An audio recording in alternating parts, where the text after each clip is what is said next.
Capsule hotels. Shoes off when you get to the hotel. You got no slippers.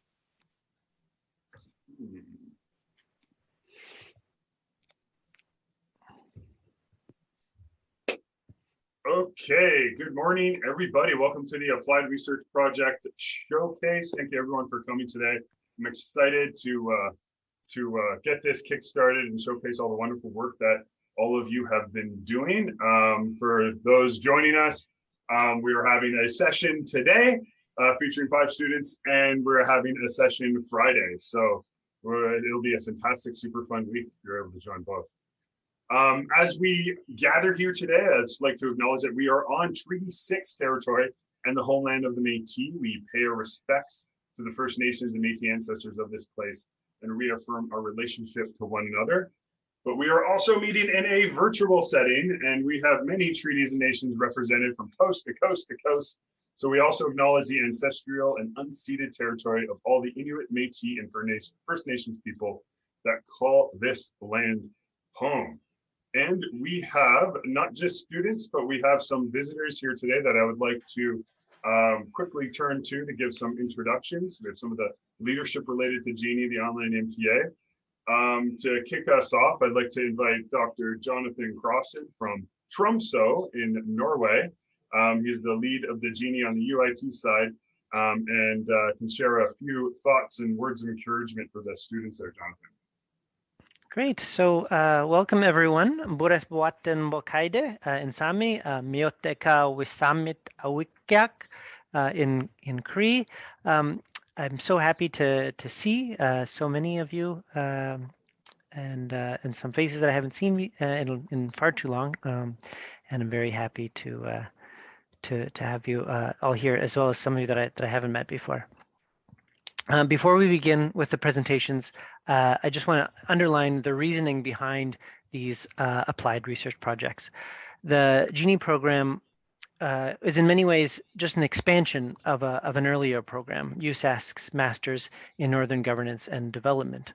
And as I understand it, that program was developed through extensive consultations with Indigenous and non-Indigenous communities in Northern Saskatchewan.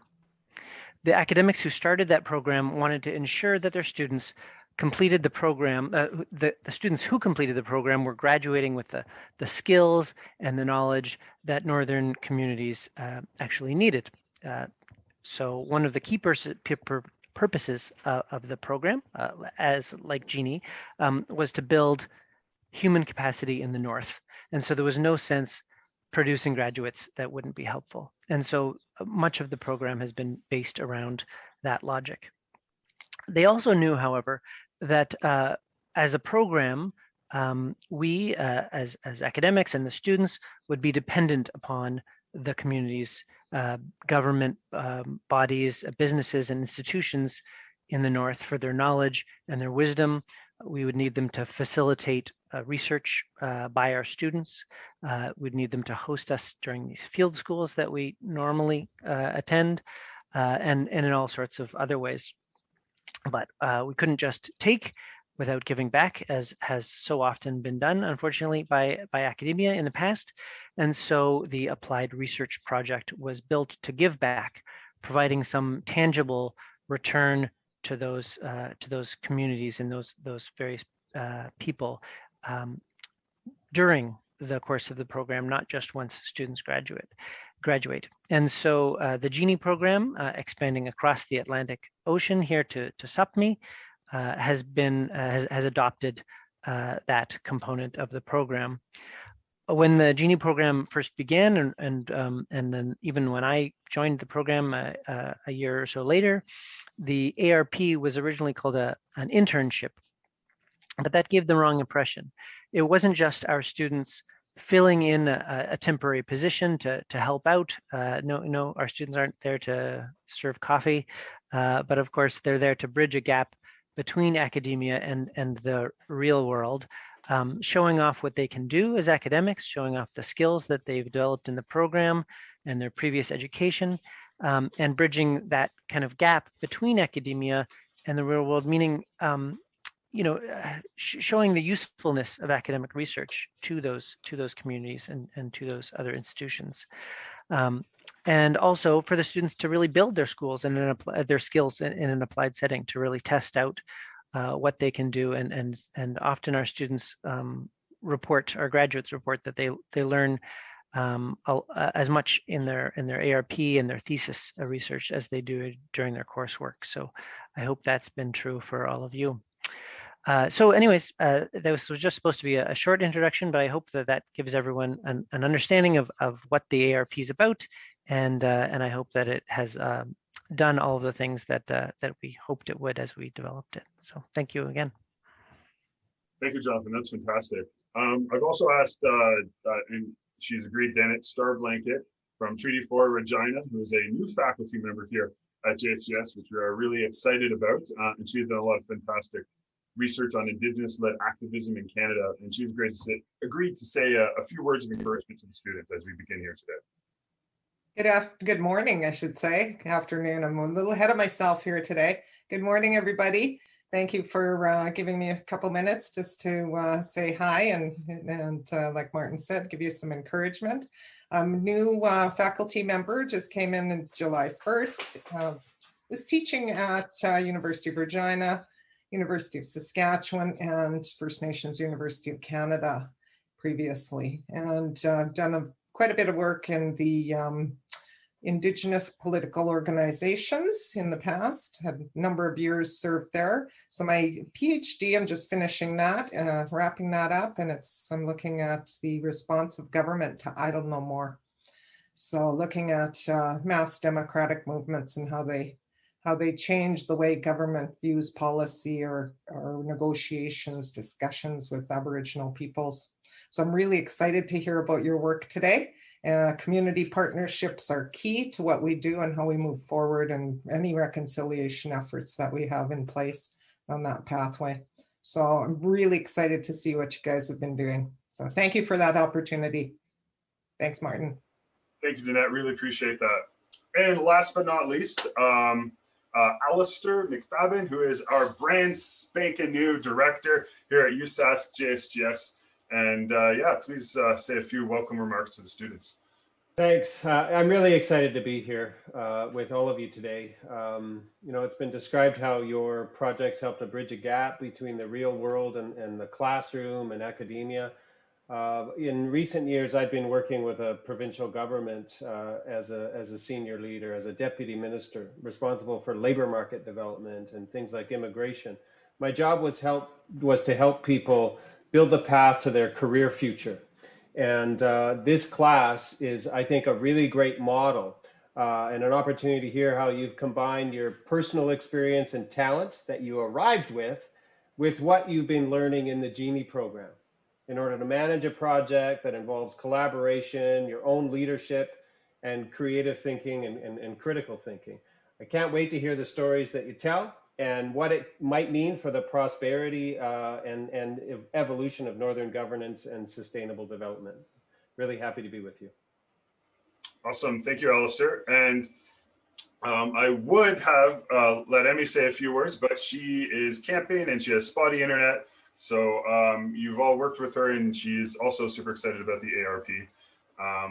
So just wanted to mention that. And I had a bunch of regrets from faculty, Curtis, Boyer, Vince, Bruno, and some others who have sent the regrets and want to watch the recording afterwards.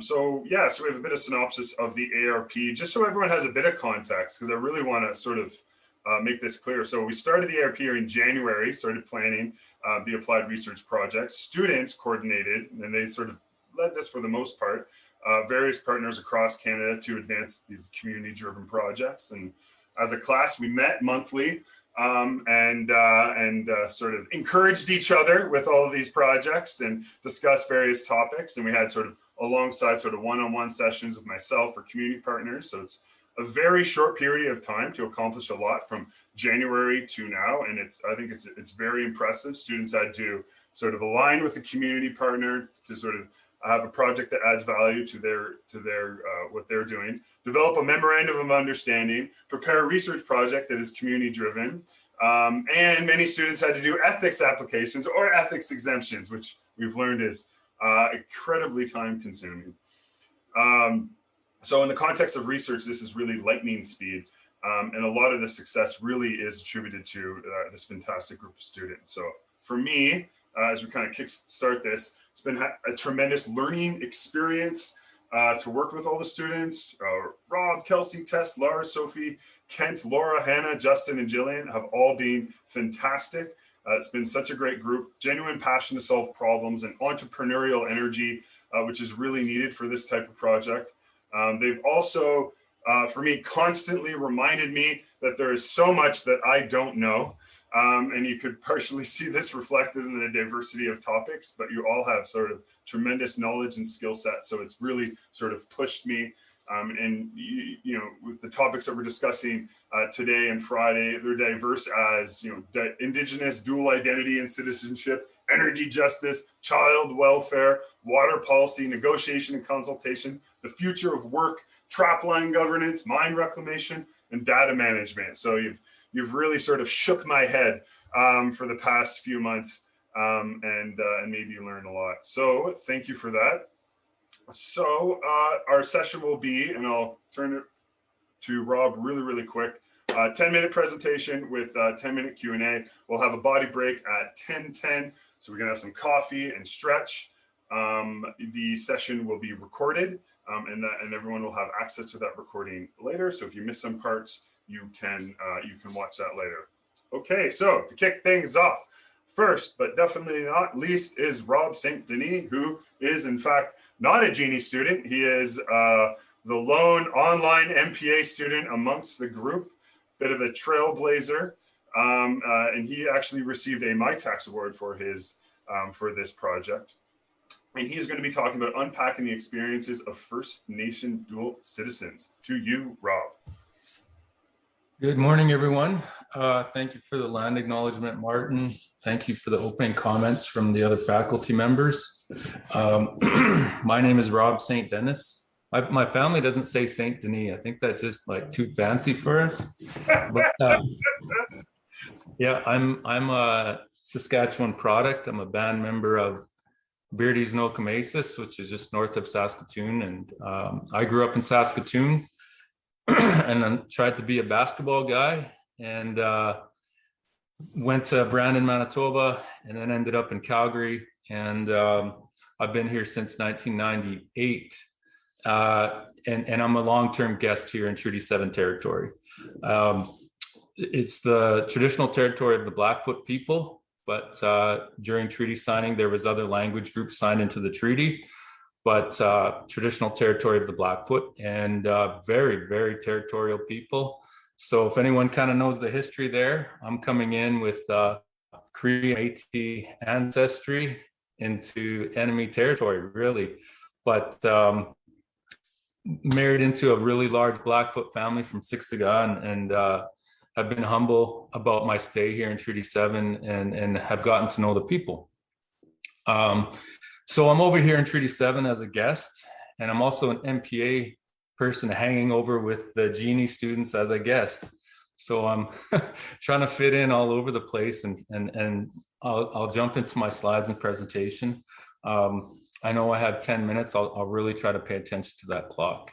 And before I get into my presentation, just received the ethics approval a couple weeks ago, and unfortunately didn't get to do any of the interviews yet. A lot of the people that are targeted in this presentation for the interviews, the Sundance, which is really intact here in Treaty 7 territory, is happening right now. So a lot of the participants have commitments, and we did not enough time to get the interviews done. But I'll jump into the slides.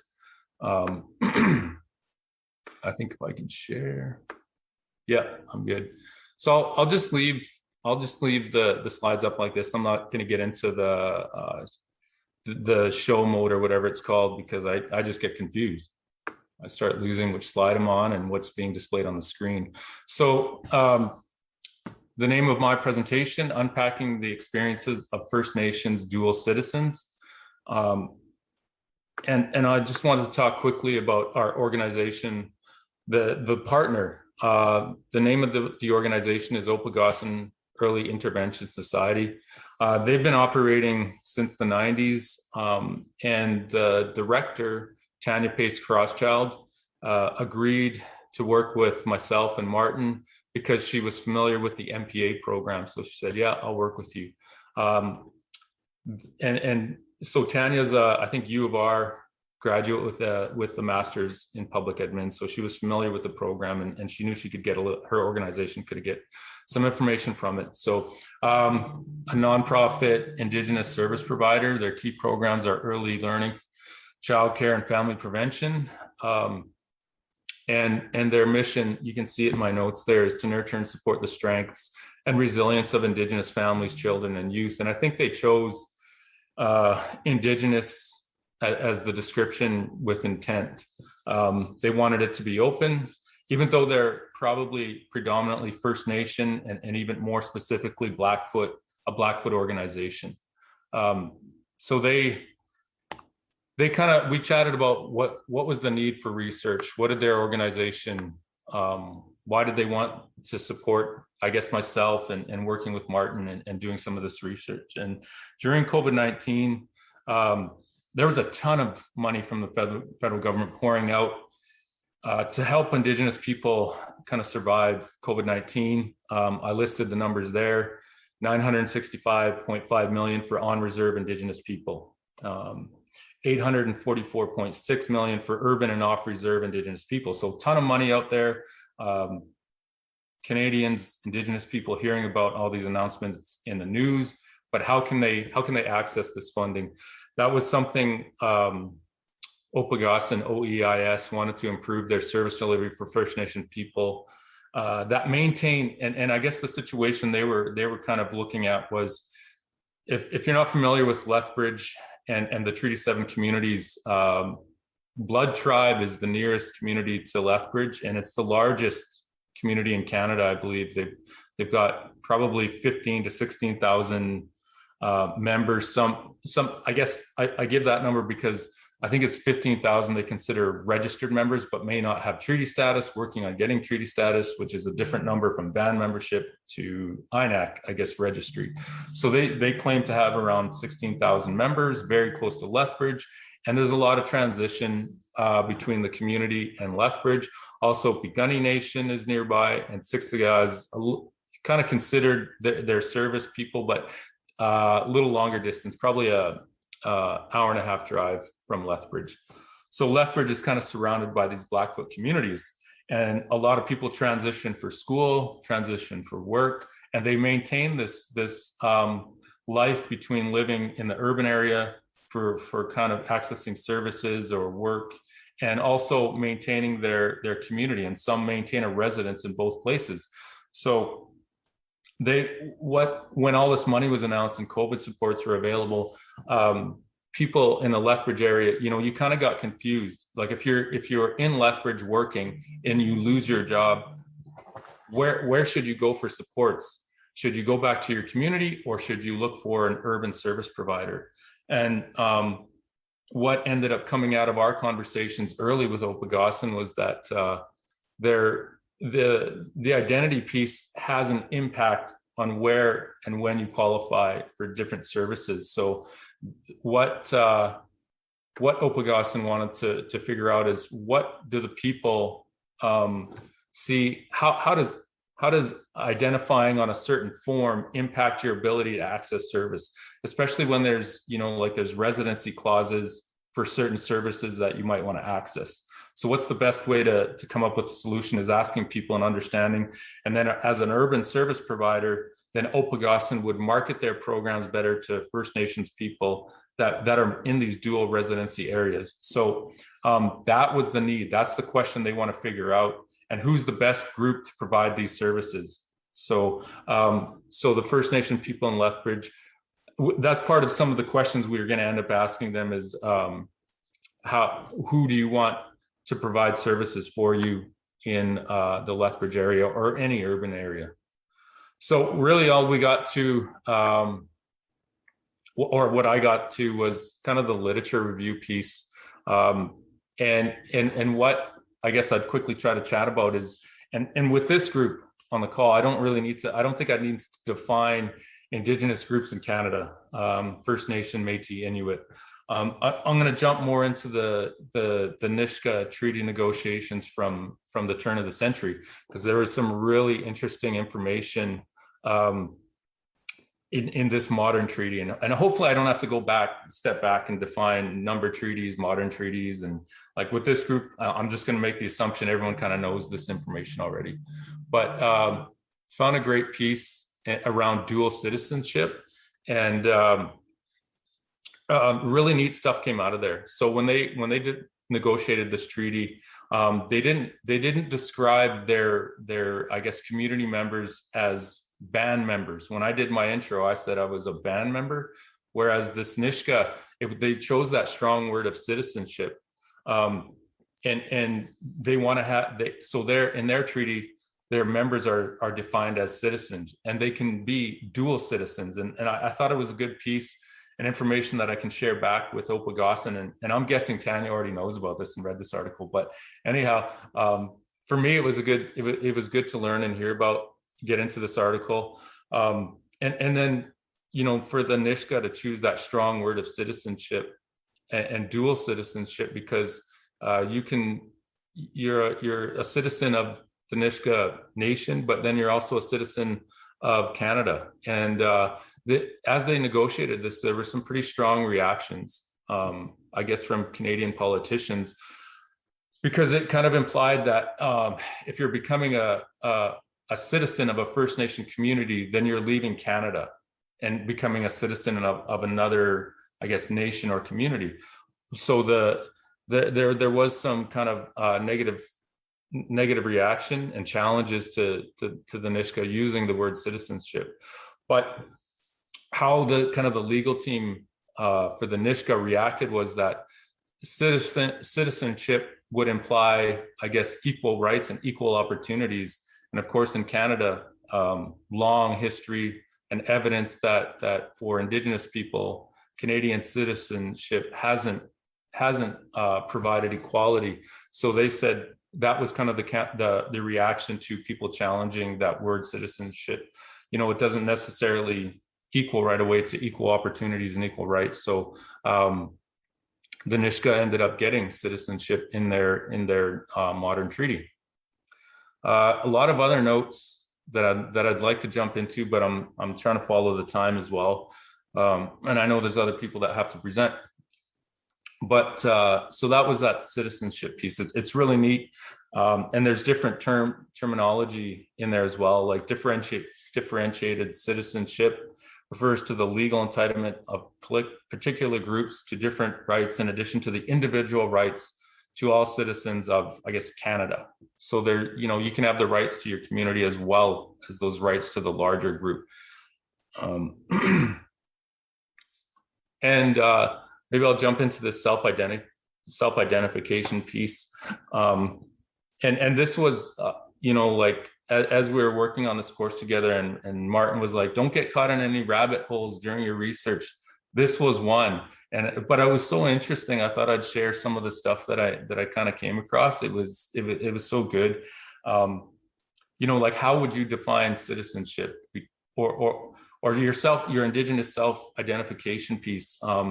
Reading an article on Indigenous people in Bolivia and how they're still in the process. And I think in Canada, we're still in the process of really fine-tuning what self-identification, like who can self-identify. And then once you do, it's kind of, is it language or is it ancestry, or is it a connection to community? Like, if you're going to self-identify, there should be a lot of conversation around there.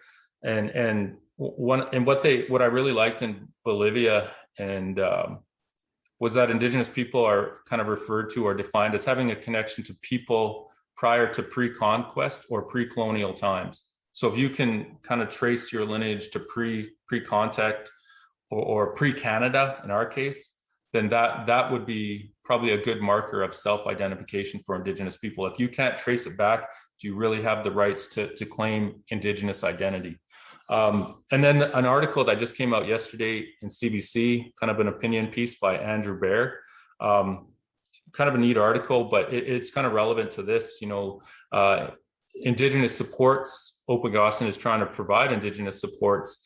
And really, this article kind of gets into Indigenous supports and programming are meant to help Indigenous people that are overwhelmed by true barriers.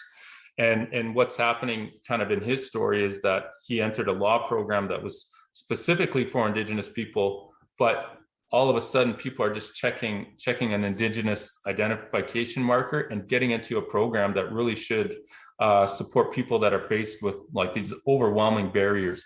So I think what he's trying to point out is this self-identification piece, Indigenous identity is trending, but it hasn't really been clearly defined, and who has the rights really to check off Indigenous identity, like with the different groups, First Nation, Inuit, Métis, and just to get supports or get into a program.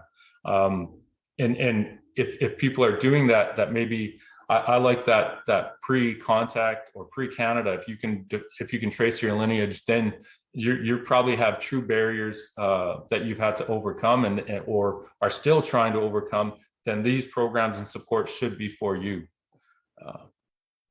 So really neat piece. I thought I'd put it out there. It just came out yesterday.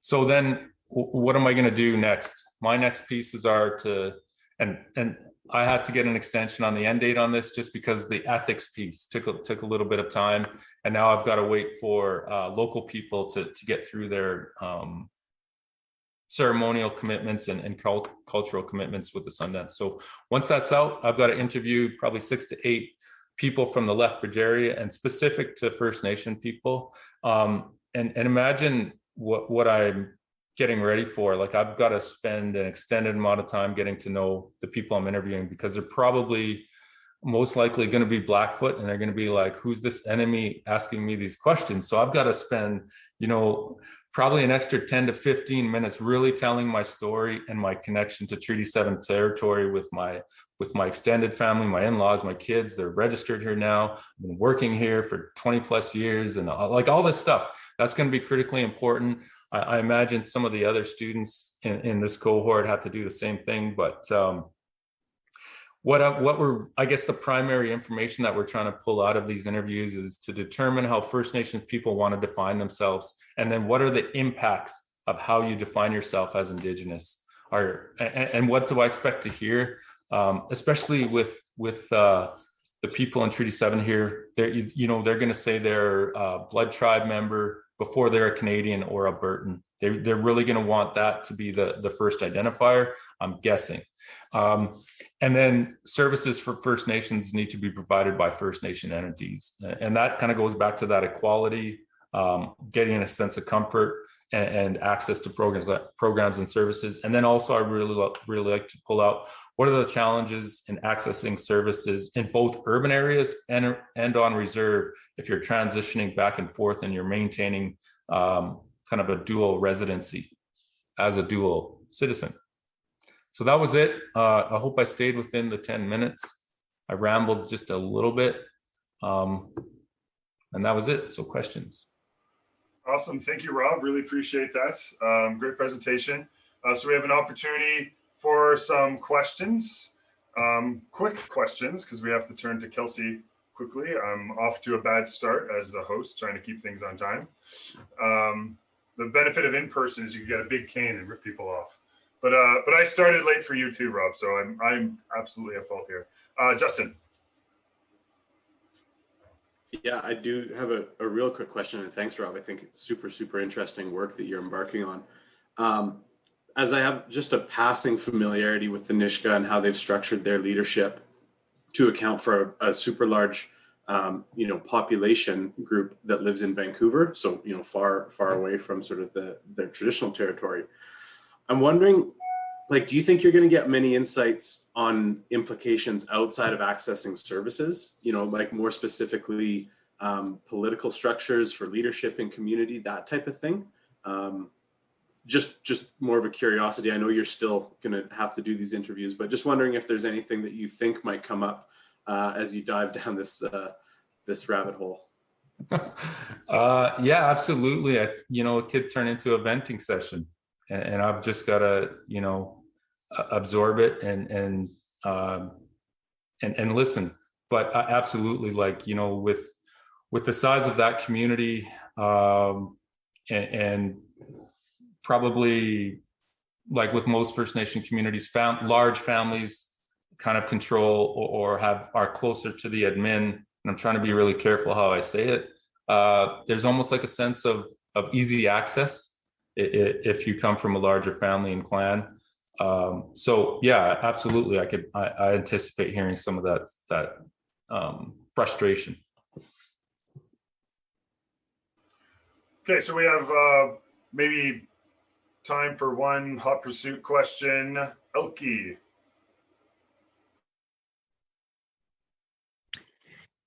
Yeah, thank you, Rob. So I was just wondering, how did you select the 6 to 8 people that you're going to interview? How am I selecting them, or the number? No. How did you select the particular people? Opagasan, it has a inventory of people, and to maintain confidentiality, they're working on another research project with a consultant that's not an employee, a full-time permanent employee of the organization, and that consultant is going to distribute, I guess, information to their inventory, and then the participants will self-select, and then that consultant, like if it's 30 that respond and say they're interested, then just to spread the demographics through the people that respond and narrow it down to 6 or 8. Okay. And then that number of 6 to 8, that was all Martin. He was like, yeah, you only need to do 6. You only need to do 5. Right. Okay. Yeah. Okay. So really, they're through the consultant, they're self-selecting, and then you'll just make sure they're not all men or all the same age. Right. Okay. Thank you. I thought you were going to ask about growing out my hair, and yes, I am. It's quite a process. My son wanted to grow braids, so I said, yeah, I'll do it with you. I'll try, but. Okay. Rob, I don't appreciate the hair conversation. That's very insensitive. Sorry. Thank you very much, Rob. That's really great. Really appreciate this, and I'm looking forward to with the interviews. I think the interviews will be surprising. And that's good research, right? It's so we don't know exactly what we're going to find. So it's a really exciting project, and you took on a really challenging project, and that's part of the reason. Part of the sensitivity made it very difficult to go through the ethics process. So, so kudos to you for taking on taking a lot on for this project. Okay, next we have Kelsey Murphy, who is a Genie student. She also received a My Tax Award for her project. And when she's not doing Genie work, she is running the Princess Shop and I guess crushing skulls through the Saskatoon Valkyries, the football team here in Saskatoon. So it's dresses and football for Kelsey. And her topic today is affordable housing and energy justice. To you, Kelsey. Thanks, Martin. I don't know if it's more skull crushing for my opponents or me, though. So can everybody hear me okay? Okay, perfect. Yep. Okay. Yeah, so my name is, thank you to Martin, Denis, and Aleister for your words, and also Rob, awesome presentation. Thank you so much for sharing. My name is Kelsey Murphy. My pronouns are she and her, and my background is Irish and Ukrainian. I've lived in Saskatoon for most of my life. I completed a bachelor's of management at the Edwards School of Business, and then I found my way to the Genie program. It was interdisciplinary, which I loved, and all the things that I really enjoyed from my business degree, and not the stuff that I didn't like as much. So yeah, my project is affordable housing and energy justice.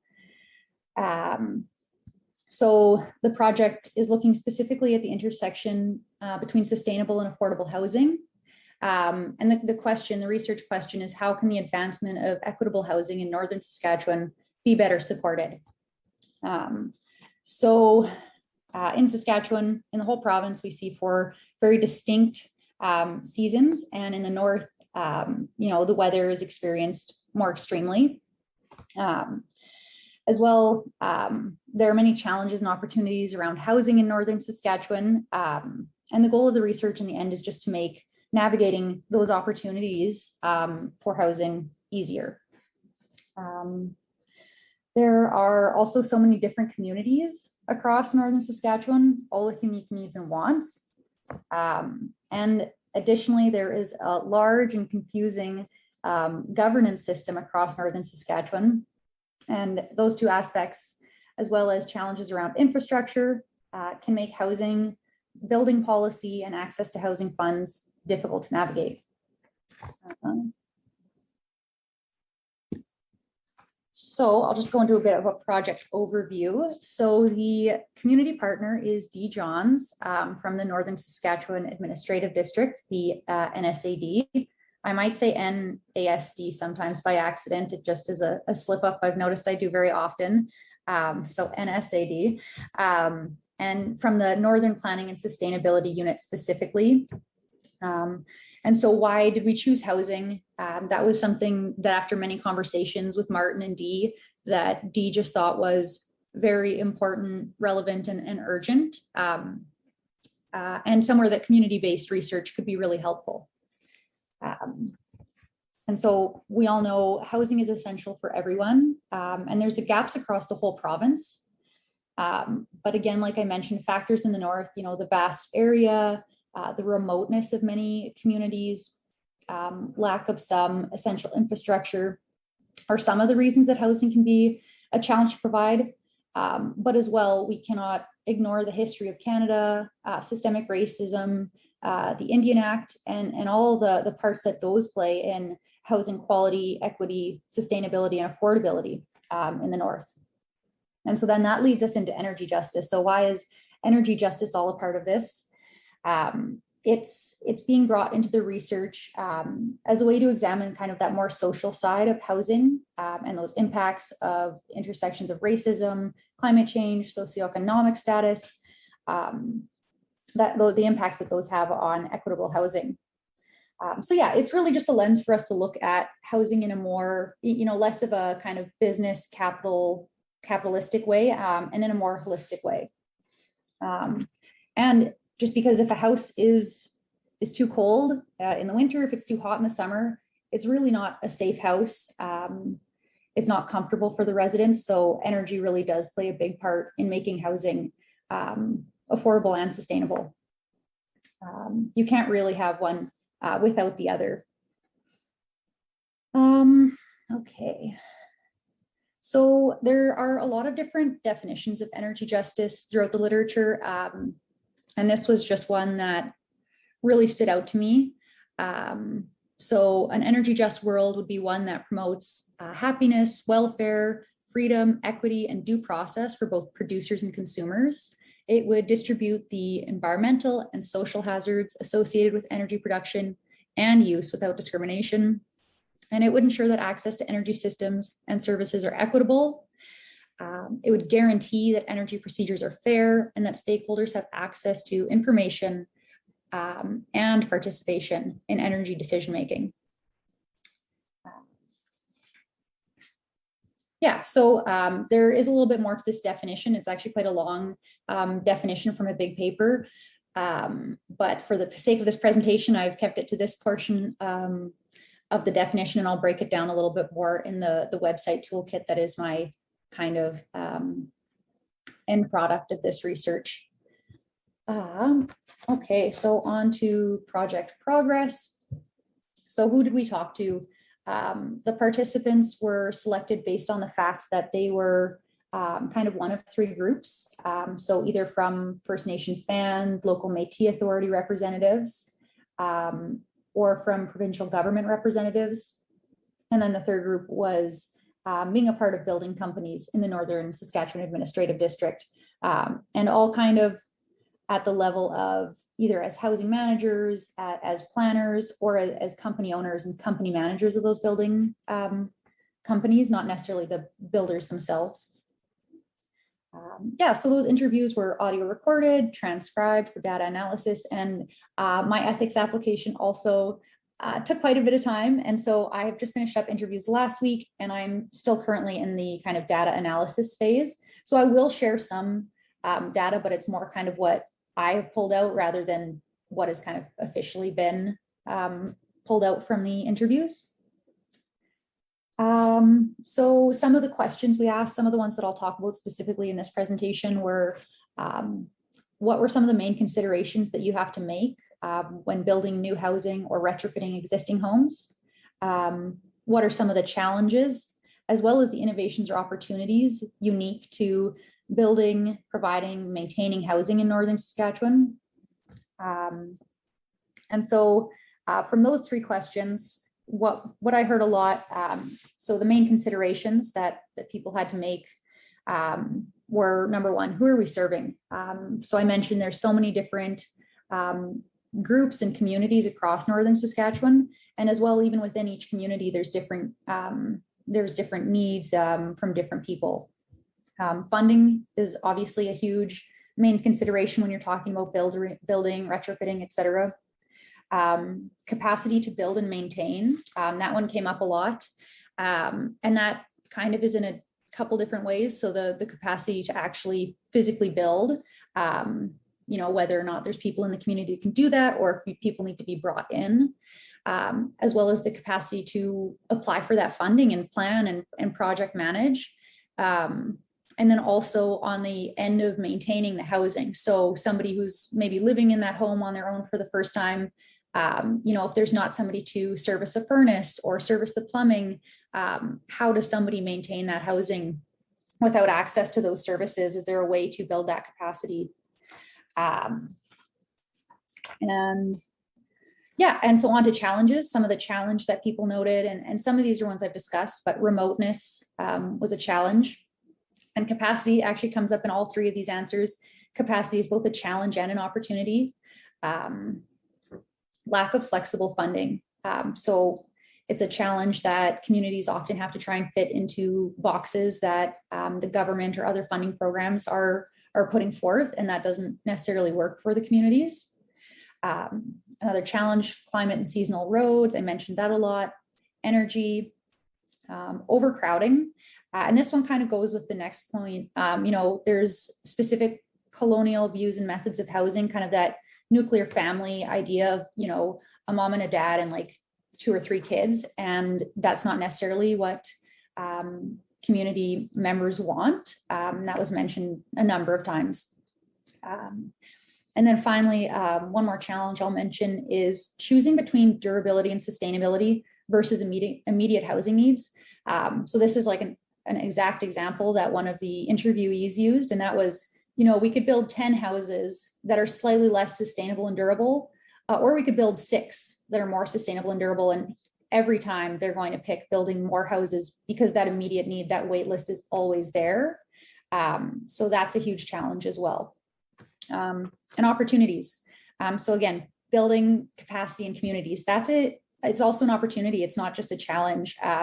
Like our class, when we went to Pine House in September 2019, we saw an elder's home that youth had built. They're getting credits towards their schooling and providing housing in their community. So that's a really great example of opportunities and innovation.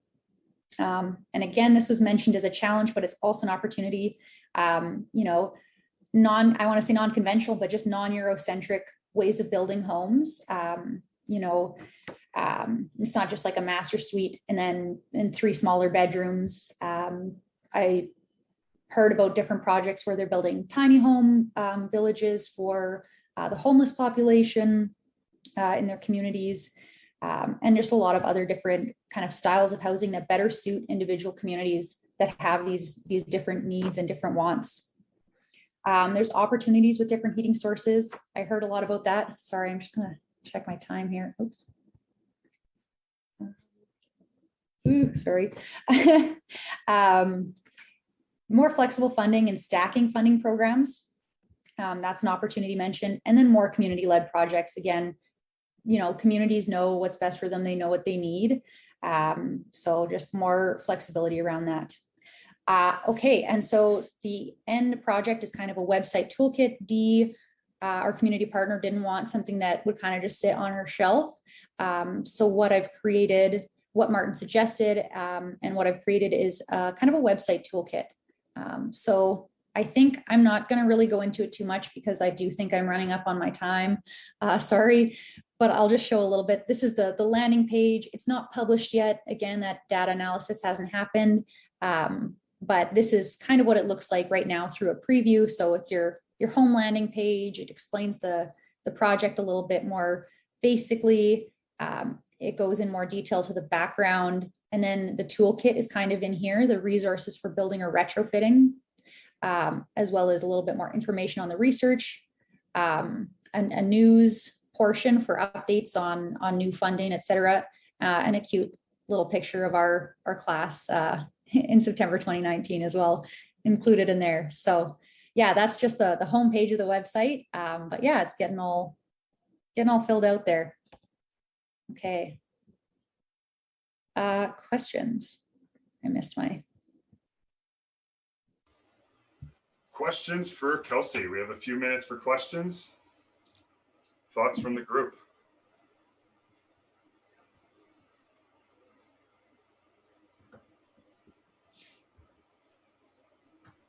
Justin. Just wondering, Kelsey, how much sort of utility providers came up in the scope of your research, just regarding specifically the energy efficiency piece and the cost of power in some communities? Yeah, that did come up quite a bit, and I kind of glossed over it a little bit just because of the time on the presentation, but it definitely came up, and that's part of why energy justice was included. They're, like I mentioned, they just kind of go hand in hand. You can't have just a cold house sitting there. And so Martin and I have talked a lot about energy, and in Saskatchewan, it's a little bit of a unique situation, but it is still very expensive to heat houses. A lot of the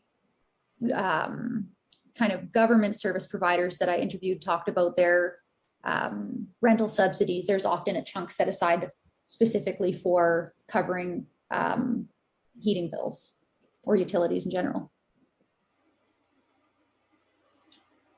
Elke. Hi, Kelsey. Thank you. This is another sort of how-to question. How will I do this when it's my turn? You said you've done the interviews, you're transcribing them, but you said something about data analysis. Are you using a software for that? Or like, are you counting how many times people mention a certain thing? Or what do you mean by data analysis in the context of interviews? So I have tried in the past, in my undergrad, I got to do a research project, and I tried both using a software and then kind of hand analyzing, like going through and highlighting and bringing out themes and threads, and I am doing that hand analysis again. I really like that, getting to go in and like reread the research and pull out what people said that was similar or different. So yeah, that's how I'm doing that. I know that's maybe not everybody's preference, but no, I wouldn't know where to start with like an app, or I would probably do the same thing as you, so don't worry. When I've interviewed people for documentaries in the past, it's like transcribe it and then see what they said. Aha. So okay, thank you. Awesome. Yeah, there are some really great tools. Okay, so Emmy this is our body break. I just like saying body break. It feels like I should be like leading some sort of movement pattern for the group. But what is in fact is I'm going to stop.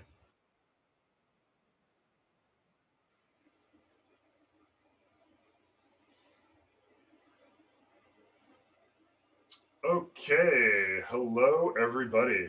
That was a deceptively short break, just barely enough time. Okay, next up, I see a lot of, not a lot of videos here, so I'm hoping that people are here, just don't have their videos on. Otherwise, I'll just talk to myself, and I'm also fine with that. Okay, so next up we have Lars Jessup, who is the other half of Tess and also in the Yukon. And he's going to be talking about Indigenous trap lines and Western governance. Teslin, I'm certain I'm pronouncing it wrong. I've heard you say it a ton of times already, Lars. A Teslin Tinglet case study. So to you, Lars.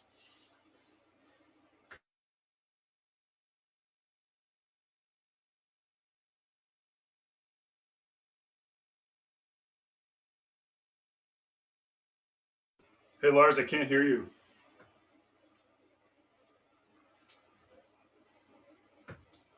Still can't hear you. You have no opportunity to correct my pronunciation. It's an unfortunate segue.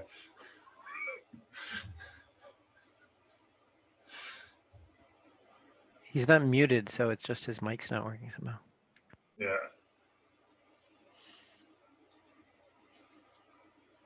Pressures aren't, Lars. You can't do it. You're going to have to do the whole presentation with Andy.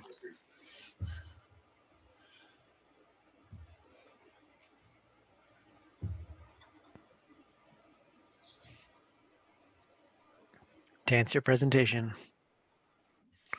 To put Sophie on the spot a little bit, Sophie, would you be ready to go?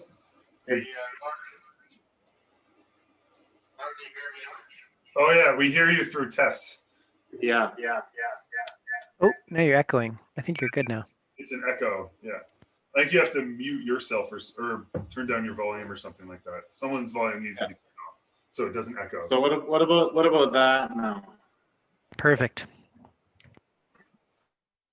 Okay, Tess just isn't allowed to watch because I need to use her mic. For some reason, the mic on my laptop is not working. Okay, can we hear me now? You sound wonderful.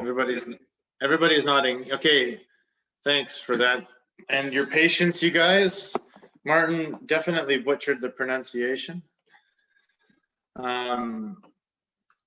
which I can now point out. So, yeah, so the title of my presentation here is Indigenous Traplines and Western Governance, and that's meant to illustrate the dichotomy between the two. And this is the Teslin and Tlingit group trapline case study. So I'm Lars Jessup.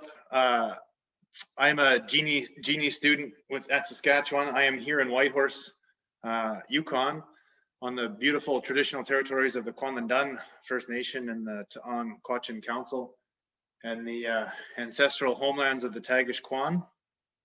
I'm an import to Yukon, white settler Yukoner. My parents moved to the Yukon in the early 70s, and they've got a tie to Teslin as well. When my parents moved up here, they lived in Teslin or near Teslin when they first moved to the Yukon, and we still have, I've got family in Teslin, and my parents own property in Teslin, so we spend quite a bit of time in that area. I've worked with the Teslin and Tlingit for quite a few years as a biologist. I work in their area on a whole bunch of fish and wildlife related issues. The advisor on my project, Dorothy Cooley, she is a Teslin Tlingit citizen who used to work for Yukon government, doing the same job that I do, regional biologist. So her and I worked together for a few years before she left Yukon government to go back to work for the Teslin Tlingit Council. So that's me, who I am, and what my project is. I'm going to get to more specifically what my project is about at the end, or what I'm doing for Teslin at the end. I just want to run through this story about trap lines and the Western governance system. So this map here, I guess my presentation style is less slides and more maps. It's pretty sparse. Anyway, this map shows a little blue diagram there. The blue dot is the Teslin Tlingit traditional territory. You'll see it spans the border of the Yukon and British Columbia, several thousand square kilometers. The Teslin Tlingit people are descended from the coastal Tlingit, and the coastal Tlingit are mostly around the northwest Pacific coast. The inland Tlingit, as the Teslin Tlingit are part of, had moved inland a long time ago, and they were really active in the fur trade before colonization. They worked to trade goods, furs and other trade goods between the inland First Nation peoples and the coastal First Nation peoples. And their occupation in the fur industry goes back a really, really long time. They've signed a final agreement, as Tess was saying, that Tess mentioned a whole bunch of stuff about the UFA, the Umbrella Final Agreement in First Nations, so I don't really have to cover much of that. But Teslin signed an agreement in the Yukon in 1993 as well, so they are a self-governing First Nation with a land claim in the Yukon, and they've got an asserted traditional territory in British Columbia without a treaty. So I'm going to talk about trap lines. This map is a zoom in of the Teslin traditional territory, and all those little green polygons on the map are trap lines. The group trap line in the British Columbia side is the specific area that I'm working on with Dorothy and the Teslin Tlingit Council. That is the research project they wanted me to do. But this map shows trap lines on both sides of the borders. And I don't know how familiar you guys are with trapping. I grew up in the Yukon, and my dad used to be a fur harvest manager. I grew up pretty close to trap lines for a lot of years. But what is a trap line anyway? There's a difference between the way the Teslin Tlingit view a trap line and other First Nations view lines that Western colonial governments view trap lines. According to Yukon and BC governance, a trap line is just an area, a mapped area, where the trap line holder has the exclusive right to commercially harvest fur. In both jurisdictions, First Nation peoples are excluded from that for subsistence trapping, but subsistence trapping means something different in each jurisdiction.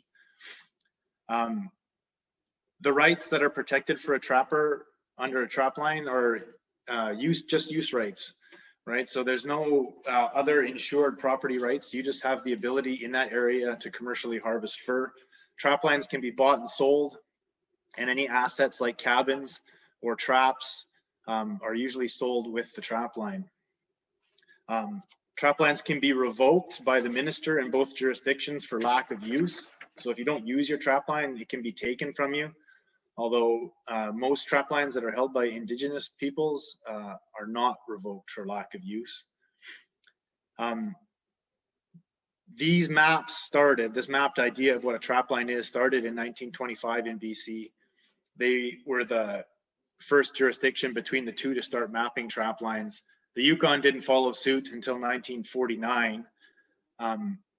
And interestingly, part of the rationale in both jurisdictions for why they were mapping these trap lines was to protect the Indigenous trapping areas from incursions from white trappers in those days. But really, the trapline concession is just another colonial tool. And it has, in my opinion, hampered the ability of trappers to adapt to the times. On the Yukon side, trap lines are managed very differently. Under the final agreement in the Teslin's self-government agreement, there's a whole system that lays out how trap lines are managed in the Yukon, and they're still managed under the Yukon Wildlife Act. So Yukon legislation manages trap lines, but they break trap lines down into First Nation held trap lines versus non-First Nation held trap lines. And on the First Nation trap lines, which they call Category 1 trap lines, the Teslin Tlingit Council has the final allocation authority, which just means they get to choose who uses the trap line. The Minister of the Yukon, Minister of Environment of the Yukon, still rubber stamps everything. On the BC side, there is no agreement over how to manage a trap line, so they're all managed under the BC Wildlife Act. One other point I wanted to make as well, a trapper has the ability to commercially harvest fur. They have very little other land rights. And this is a lot different than the way the First Nations viewed their trap lines. A lot of First Nation trappers looked at themselves as stewards of the land, and they're part of the land and part of their trap line in a reciprocal type arrangement where the land would look after them and they would help look after the land. The Western trapline system does a lot to strip some of those values away. Okay, I'm going to move on to my last map. This is the last map I'm going to show you guys. Just to zoom in on the BC side. So this is the Teslin Tlingit group trapline. It's almost 8,000 square kilometers. It's pretty large. But I just wanted to run through right now on the BC side a few of the things that the BC government imposes on Indigenous trappers. And I want you to keep in mind that trapping to the Teslin Tlingit, as I've already gone over, is a long-standing traditional and cultural activity. It is part of how they've always made their living. And right now, this is unceded traditional territory. There's no treaty. And the BC government is imposing these types of rules on Teslin Tlingit trappers.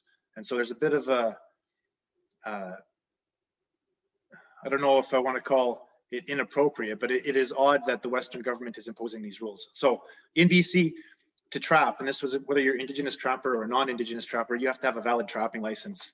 You got to pay for this license on an annual basis. And the license can be revoked by the minister, particularly in the case of non-compliance with trapping regulations. To be a trapper, you have to pass a government-approved trapping course, and that's the same on both sides of the borders. Although if you're a trapper born before a certain date, you often are exempted. You have to maintain your trapline in good standing. That often means you have to follow the law. You have to follow all the laws. You have to use the legal traps, et cetera, et cetera. There's government oversight and approval required to either add members to your trap line or pass the trap line down to family members. You're required to obtain permits for construction of line cabins, and in some cases, construction of trails. And you're required to follow all the trapping regulations, including season dates, species restrictions, trap standards, and I won't get into too much of that stuff. And on the BC side, you're required to pay royalties on your fur. So you have to pay the Crown a fairly small amount of royalty for every fur that you catch. And part of what I'm doing for TTC, for Teslin Tlingit Council, is looking at this whole system and why it doesn't work for them. And the why it doesn't work for them, they told me that the system doesn't work for them. And as far as I can tell, there's two really main reasons. One is that there's been a big decline in trapping activity on this Teslin Tlingit group trapline. And Teslin blames that partly on this bureaucratic Western trapline management system. The second reason is that the imposition of a colonial governance structure in an unceded traditional territory is not the way that we should be doing business under the changing climate of I guess treaty in Canada and the evolving case law. So just really quickly on the trapping activity, there's a whole bunch of reasons across the country why trapping has declined, and it's not necessarily strictly related to the way we manage trap lines. But in this case, Teslin, people mostly live in Teslin, and you can see Teslin up in the northwest corner of this map. It's a long way from Smithers, where the regional government manages trap lines, right? So it's not local. All these people have to go through front counter BC to get their licenses, all the rest of that kind of stuff. And I've heard a lot of stories through this project of people in Teslin who've tried to get access to this trap line and they can't. But the second reason, the imposition of the colonial governance structure, is what I really wanted to touch on really quickly here. I think this is key. And I'm going to try to tell this story really short. I know I'm running low on time. But BC has very few either numbered or modern treaties. Most of BC First Nations are without any form of treaty. And this is important, I think, because it means that the title or ownership of the land hasn't been settled across lots of BC. And big disclaimer on this piece, I am not a lawyer and my interpretation may be wrong, but this is going to be a really short like an idiot's guide to Indigenous case law or Indigenous title in Canada, right? So Indigenous title in this country that we live in as title was recognized in 1763 in the Royal Proclamation signed by King George, which stated that only the Crown could obtain land from Indigenous peoples and only through treaty. And that was just a recognition that Canada belonged to the First Nation people, it belonged to the First Peoples, and if the Crown wanted it, they had to settle a treaty with them, right? BC, though, didn't recognize the applicability of that Royal Proclamation for a very long time. And they insisted that any Aboriginal title was extinguished before they joined the Confederation in 1871. And change to that point of view started to come through the courts. So the Calder Case in 1973, so this is fairly recent, ruled, and that was a BC case. A lot of the cases around Indigenous title in Canada are in BC because of BC's opposition to that Royal Proclamation. Anyways, the Calder Case ruled that Indigenous title did exist. BC couldn't extinguish it. And even though that was related to Rob's presentation, that was the Nisga'a that were in court over that one. And even though they lost that case, that change in what title was a kind of an impetus to start land claims, start modern treaties in this country. 1997, the Delgamuukw case ruled that title was actually a protected right under the Section 35 of the Canadian Constitution, and that's a 1982 document, so this is evolving as we go. The Delgamuukw case also established a three-part test for establishing Indigenous title. So, and those three parts were occupancy, continuity, and exclusivity that had to date back to pre-colonization. And then in 2014, the Chilcotin case in BC further defined what title meant. And in this case, they won their court case at the Supreme Court over a fairly large chunk of land. And that was important because they said, no, it's not just these little tiny villages or fishing spots that the BC government were insisting consisted of Aboriginal title. They said, no, it's our traditional territory, those lands that we used to fish in, trap in, hunt in. And they won that case and they got title to almost 2,000 square kilometers of their traditional territory in Canada. And that was important because one of the rulings of that case was that in that Indigenous titled land of the Chilcotin, BC law didn't apply. The Chilcotin law applies in those traditional territories in that area, not BC law. And so this is relevant to this whole TTC trapline case because of the unceded nature, the uncertainty around title in this trapline. And BC right now currently exerts their sovereignty and therefore the right to manage trapping. But the Chilcotin case saw that if title was established, Teslin Tlingit law would be paramount. The whole BC argument is based on that being Crown land, and that could be disputed. And so, as we've seen through treaty and also this little short description of the courts, TTC could use either of those avenues to exert some management control over their trapline. Trapping as a traditional cultural activity, the long history of trapping here could be used as evidence to support a claim for title. And they could manage this on their own. And so that kind of is most of my presentation. The gist of my research project is that Teslin Tlingit Council, they want to exert more control over trapping on their BC group trapline. I'm doing some research into why they would want to do that and any options that they might have for doing that. The product I'm creating for Dorothy is a policy brief that their lands and resources section of their government will use that policy brief to get a decision from their general council on the avenue that their government wants to take with regards to this trapline and getting more management control. What they do with it is up to them, and I've got no idea what's going to happen there. There is a potential for me to follow this policy brief up with a master's thesis to get more involved into designing what a trapline management system could look like for them. And I think that's it. I really wanted to find a picture of me with fur, you know, doing anything on fur and trapping, but I don't work with fur a lot. I do mostly fish and wildlife. So here's a picture of me researching fish with Teslin Tlingit Council in their traditional territory. So thanks, everybody. I'll take questions. Thanks, Lars. We'll imagine you with lots of fur as well. We'll use our imagination here. A question. We have time for probably one question here for Lars. And great presentation, by the way. Question for Lars. Jonathan. If no one else, so Justin, please go ahead. Oh, I was just going to mention something about all the fur being on Lars's face or something like that. But no, the question that I did have is, like, since Bill C-41 has been adopted in BC, has that changed the landscape significantly enough, Lars, do you think, for sort of these your position on sort of the interpretation of title to be more flexible, maybe from the minister and the ministries? My understanding of what the application of UNDRIP in BC all comes from Tess. Tess is my advisor on on these things. My impression right now is that it isn't really very relevant.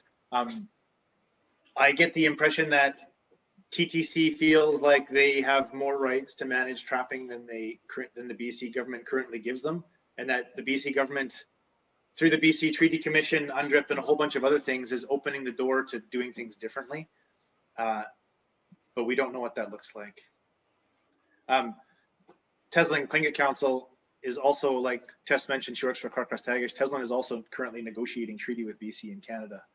And so some of their options would come through negotiation, potentially, so. Awesome, thank you, Lars. Sorry, Jonathan, do you have a quick question for Lars? I want to make sure we give enough time for Sophie to present and get questions. I just happened to notice that the Highway 1 is going through that territory you had highlighted on your map. Is that something that's had enough? Can you talk about the effect of that highway going through that trapline, or not, or whatever? Maybe a really short story. The construction of the Alaska Highway, Highway 1 through the Yukon, was a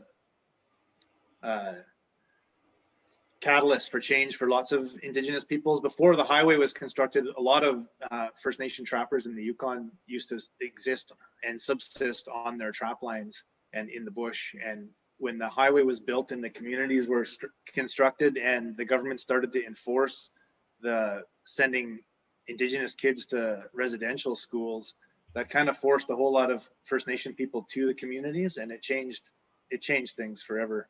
That in the Yukon that happened late, and in northern BC that happened late, and it really was the construction of the Alaska Highway that pushed all of that. Yep, thanks. Awesome, thank you very much, Lars. Great presentation. I'm looking forward to that policy brief, and just Emmy put a note in. That would be great to have that, to the extent that it's possible to have that shareable. So last but certainly not least is Sophie Kirby. She is also a Genie student, and she worked some magic connecting the dots on her project, because it was really I think a lot of Sophie's initiative that really landed this project and sort of connected the dots on that. So kudos to you. She's going to be talking about analyzing best practices that inform financial sustainability with the Following Their Voices initiative. And I'm certain that she's going to tell us all about this wonderful initiative that we have here in Saskatchewan. To you, Sophie. Thank you, Martin. I'm just going to share my screen. Can everyone see that okay? Okay, awesome. Yep. Yeah, good morning, everyone. Thank you for having me here today and for allowing me to listen to your projects. They're all very interesting. I'm excited to present today from Yellowknife Northwest Territories, which is located on Chief Dragi's territory the traditional home of the Yellowknives Dene and the home of the North Slave Métis. I've been residing in the Northwest Territories for about 6 years now, first living in Fort Liard, Northwest Territories, which is the traditional home of the Acho-Denico First Nation for about 3 years, and then eventually moving to the big city of Yellowknife. And I've been here for about 3 years now as well. So my presentation today will describe how I am analyzing best practices within the Following Their Voices initiative, and how those best practices can inform financial sustainability and resilience of the initiative. So for my ARP, I'm working with the FTV team, Tim and Andrea, as well as a PhD candidate from Mount Royal University. And he is working on a program evaluation for the FTV team. So I'm kind of helping him with a smaller component of his larger evaluation. The Following Their Voices initiative started its developmental journey in 2013, and they primarily worked off of the findings of a Maori research and development project named Te Gotahitanga. I'm pretty sure I mispronounced that, but this research project aimed to address the educational achievements of New Zealand's Indigenous Maori students in mainstream secondary schools. And the project created professional development opportunities for teachers and helped identify ways teachers and educational leaders could utilize pedagogies that were culturally responsive and maintained a foundation of trust and respect between teachers and students. So professional development programs were introduced to assist teachers and educators to reevaluate and critically analyze their own principles and practices and how they have and can continue to use their own power and agency to affect change in their students' academic achievement. So in the fall of 2013, educational leaders from Saskatchewan were able to visit the program in New Zealand. And after returning to Saskatchewan, they were inspired to start their own project with the Ministry of Education. And with the use of focus groups, elders, students, and their parents and caregivers were engaged for feedback to contextualize the perspectives of Saskatchewan Indigenous students and their experiences in mainstream education. So with emergent themes from these discussions, the Ministry of Education collaborated to develop a pedagogical response to the identified needs of First Nation, Métis, and Inuit students in Saskatchewan, thus titling the Following Their Voices initiative and launching it in 2015. So in a nutshell, the FTV initiative aims to enhance and raise the educational achievement and participation of Saskatchewan's First Nation, Métis, and Inuit students in a three-prong approach. So one, by enhancing relationships between students and teachers. Two, by creating structures and supports for teachers and school administrators. And three, by creating safe and well-managed learning environments. So after understanding the history behind the initiative and why it was brought to light, I worked with my community partner to understand their needs as they've been working on the project for a few years now. That being said, my research question for my ARP is the following: what best practices and approaches to project delivery exist within the FTV initiative that can help inform how schools can maintain long-term sustainability post-pilot funding allocation? So the FTV team kind of were humming and hawing about building ownership within schools so that they can continue the initiative post their funding agreement. So I worked with them to prioritize the need for a literature review highlighting best practices within Indigenous education initiatives and programs, and also having an informal conversation with Canoe Lake School. And this school is coming to the end of their term with the Following Their Voices initiative and are interested in brainstorming ways to continue their work with FTV post their pilot funding agreement. So as I mentioned, the first part of my ARP is to develop a literature review on best practices within Indigenous educational initiatives and programs. And by generating a list of best practices, the FTV team hopes to reposition schools and partners to make local decisions and set goals to continue the FTV initiative after their funding allocation.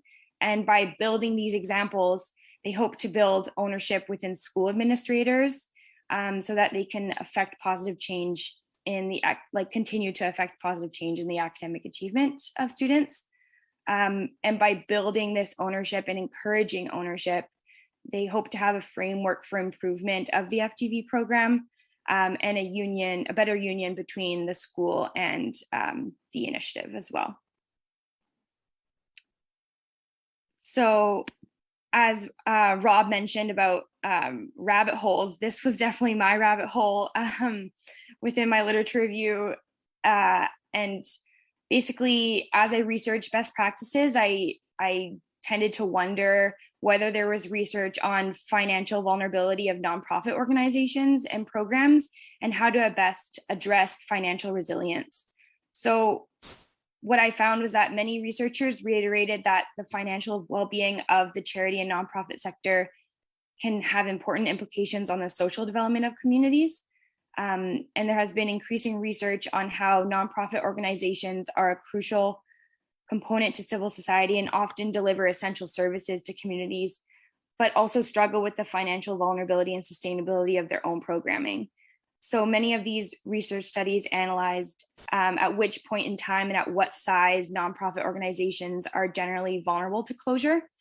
And many of these studies depict the varying nature of each nonprofit organization and how each organization varies due to their size, location, and history.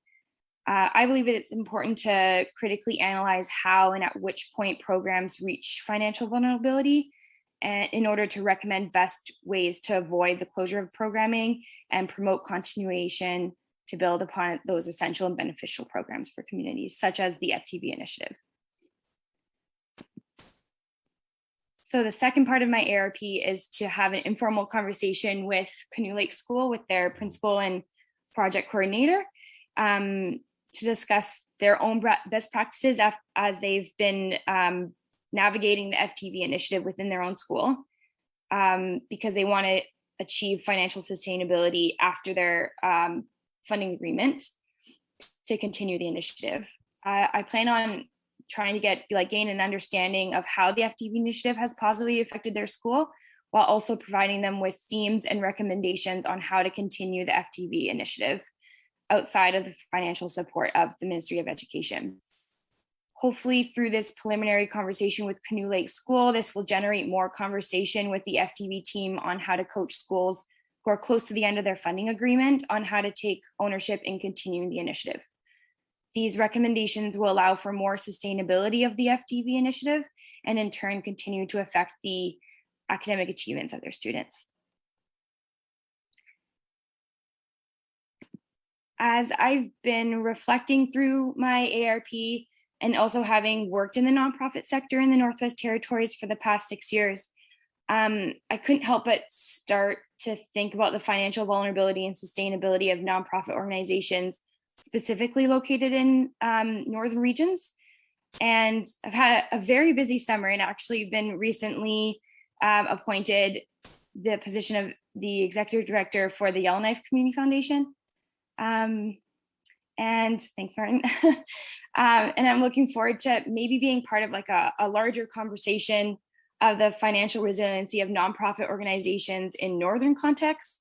And with experience of analyzing the FTV initiative and their funding sustainability, I hope to gain a bigger picture across the circumpolar north. So as I've been some limitations on the research side of things in my literature review, I've definitely noticed that there is a lack of research on the financial vulnerability of even nonprofit organizations across Canada, and more specifically, definitely significantly less research on nonprofit organizations in northern regions. So I was kind of thinking that maybe this could move into my thesis, or I definitely need to have conversations with Emmy and Martin about this, but I thought maybe since there's limitations in that, that'd be a good area to focus on. Any questions? Wonderful presentation, Sophie. Thank you very much. And congratulations again on the new position. We're lucky to have you. So that's really fantastic news. Questions for Sophie?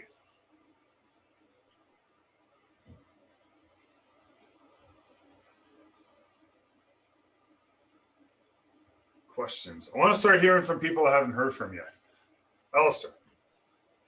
And then after Aleister, I want to start hearing from people. Sophie, I just wanted to check something that I thought I heard you say, because I wanted to unpack it a little bit more, if I heard it correctly. Yeah. I heard you say that you were interested in the program and the level of commitment with administrators. Yes. So I'm kind of interested in that because there's a role for teachers too, and so you've zeroed in on administrators, and I just want to understand how that all comes together and why that was the area of focus.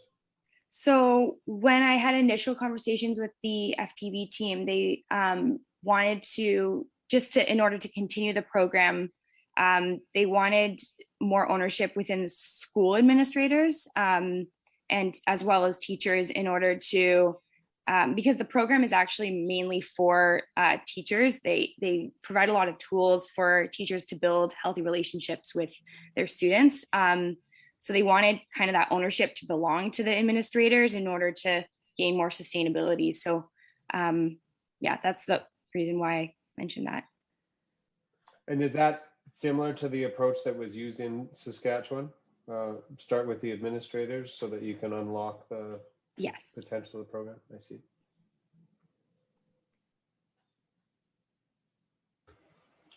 Thank you, Aleister and Sophie. Questions? Rob. Did you get to look at the National Center for Collaboration on Indigenous Education? I don't know if they have best practices on I guess financial sustainability, but it's like a website for best practices on Indigenous education. No, I haven't yet. Thank you. So, sorry, what was it again? I'll throw it in the chat. Okay, perfect, thanks. There we go. Networking and making connections. I see we have a new participant and Jillian there. You have to show off. There we go. Future Genie student. Yeah, we have time for another question for Sophie about the work that she's been doing.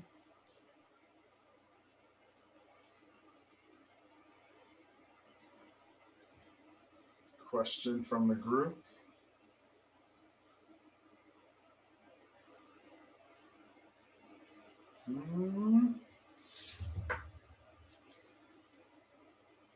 I do have one, and you talked about it a little bit, Sophie. So you've sort of took on a lot and sort of covered a lot of territory in this, and you talked a little bit about the gap.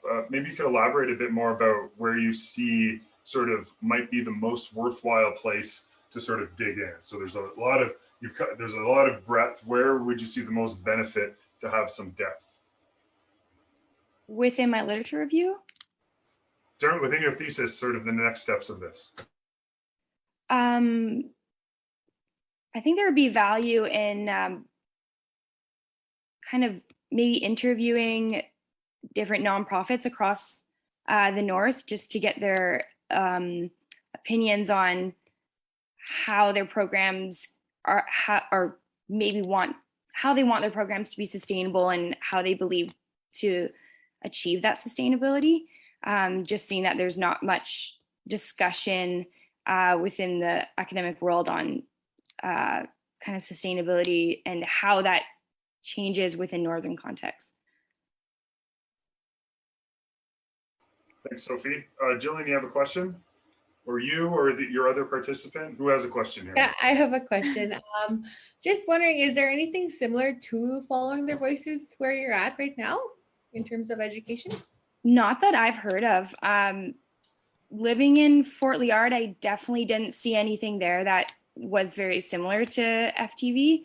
And I actually asked when I first met with FTV, I did ask them whether they were interested in moving this program to other regions. And they said that it definitely would, because they had a lot of consultations with like elders and students and parents within that, like their own region, it would be definitely a big project to undertake, because they would need, to contextualize the experiences within a different region. So, but I haven't seen anything in the NWT.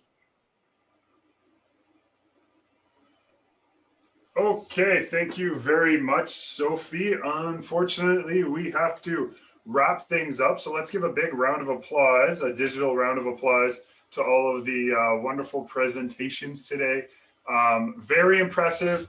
I'm not surprised that they were awesome. All of you have been kind of shooting the lights out with your presentation, with the work that you've been doing. Again, this started in January. This is one class that you did. I've been talking to all of you one-on-one, saying, hey, don't go down those rabbit holes. Don't make the project so big. And you all didn't listen to me, and which is great, and took on these amazing projects that have clear sort of impact and benefits to the communities and partners. You're all focusing very much on that, which is really amazing, and sort of making it your own, adding your sort of unique skills and competencies, growing, pushing yourself in all these areas. So it's really sort of fantastic. So just this morning, we heard about sort of dual identity and citizenship from Rob, energy justice from Kelsey, consultation and negotiation transmission lines from Tess, trap lines and governance issues from Lars, and innovation and Indigenous oriented educational program from Sophie. Like such a wonderful diversity. You all address sort of kind of underpinning all of this are these sort of tough questions, right? These sort of facing Indigenous and Northern peoples. And you really kind of confronted that in a kind of small way to the sort of these bigger changes that we're seeing in this country. So really, really fantastic. And the good news is that the party doesn't have to stop.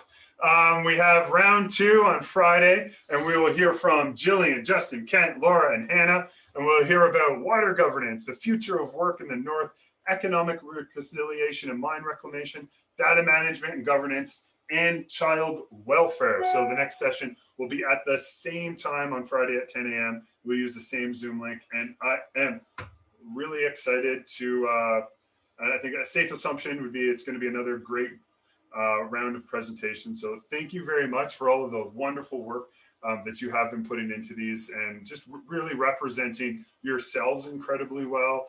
And JSGS and Jeannie incredibly well. Like it really means a lot that you really kind of step up your game. So thank you.